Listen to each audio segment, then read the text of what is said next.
Welcome to Wave Wasters, I'm Matt, and these are the Swiss cheese fins that I made. I've been surfing these a little bit, and I kind of want to give a little bit of a review and how they feel before I jump into some surf footage.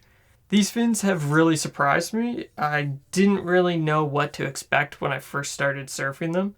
I thought they would be a lot looser than they are, and they would slide out a lot more, but they actually hold pretty well.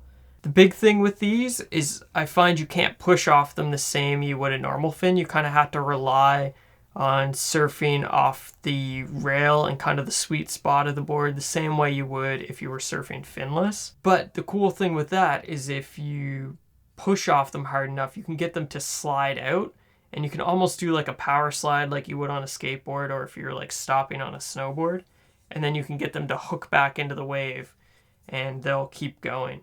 The other cool thing with these is where they have the holes, you can actually feel the wave like push through them if you're going down the line and you hop up into like the foam a little bit. I've been surfing these a lot in my R2D2 board, and I really like them because it gives me kind of an in-between of being finless or on a little nubby fin to having fins. It kind of lets me still be able to do like cutbacks, and it still lets me slide out and do some of the things I like to do when I'm surfing finless. With that being said, here's a little edit of surfing these fins.